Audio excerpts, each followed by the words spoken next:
ஏசாயா 28 அதிகாரம் 1 முதல் 29 வரை. எப்பிராயீமுடைய வெறியரின் பெருமையான கிரீடத்துக்கு ஐயோ!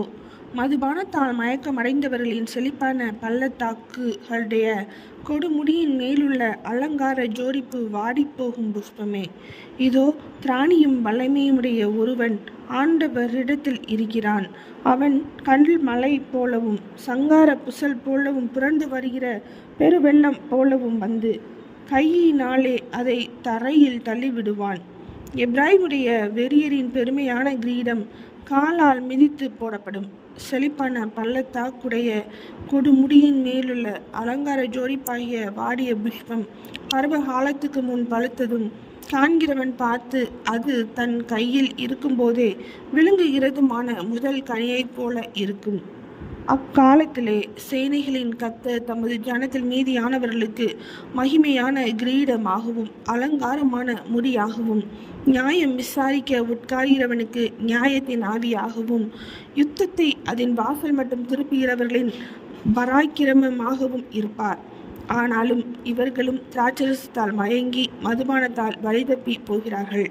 ஆசாரியனும் தீர்க்கதரிசியும் மதுபானத்தால் மதிமயங்கி திராட்சரசத்தால் விழுங்கப்பட்டு சாராயத்தினால் வழி தப்பி தீர்க்க தரிசனத்தில் மோசம் போய் நியாயம் தெரிக்கிறதில் இடறுகிறார்கள். போஜன பீடங்கள் எல்லாம் வாந்தியினாலும் அசுத்தத்தினாலும் நிறைந்திருக்கிறது. சுத்தமான இடமில்லை. அவர் யாருக்கு அறிவை போதிப்பார்? யாருக்கு உபதேசத்தை உணர்த்துவார்? பால் மறக்கப்பட்டவர்களுக்கும் முளை மறக்கப்பட்டவர்களுக்குமே. கற்பனையின் மேல் கற்பனையும் கற்பனையின் மேல் கற்பனையும் பிரமாணத்தின் மேல் பிரமாணமும் பிரமாணத்தின் மேல் பிரமாணமும் இங்கே கொஞ்சமும் அங்கே கொஞ்சமுமாம் என்கிறார்கள். பரியாச உதடுகளினாலும் அந்நிய பாஷையினாலும் இந்த ஜனத்தோட பேசுவார். இதுவே நீங்கள் இளைத்தவனை இளைப்பார பண்ணத்தக்க இளைப்பாறுதல், இதுவே ஆறுதல் என்று அவர்களோட அவர் சொன்னாலும் கேட்க மாட்டோம் என்கிறார்கள்.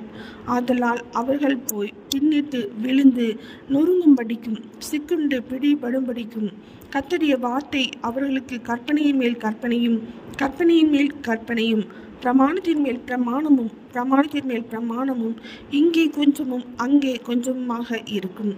ஆகையால் எருசலேமிலுள்ள இந்த ஜனத்தை ஆளுகிற நிந்தனைக்காரரே, கர்த்தருடைய வார்த்தையை கேளுங்கள். நீங்கள் மரணத்தோட உடன்படிக்கையையும் பாதாளத்தோட ஒப்பந்தமும் பண்ணினோம்.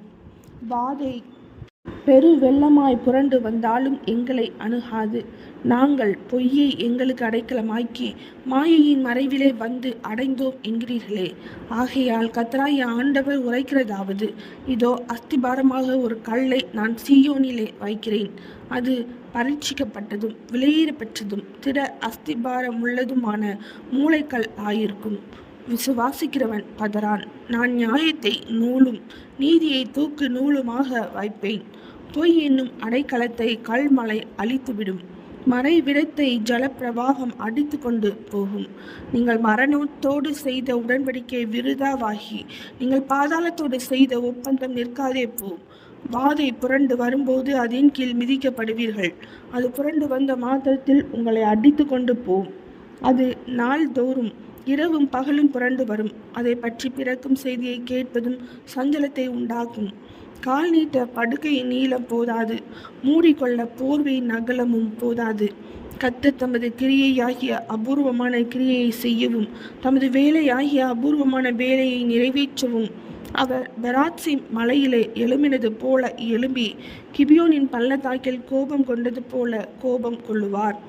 இப்பொழுதும் உங்கள் கட்டுகள் பலத்து போகாதபடிக்கு பரியாசம் பண்ணாதிருங்கள். தேசம் அனைத்தின் மேலும் நிர்ணயிக்கப்பட்ட சங்காரத்தின் செய்தியை சேனைகளின் கர்த்தராகிய ஆண்டவராலே கேள்விப்பட்டிருக்கிறேன். செவி கொடுத்து என் சத்தத்தை கேளுங்கள். நான் சொல்வதை கவனித்து கேளுங்கள்.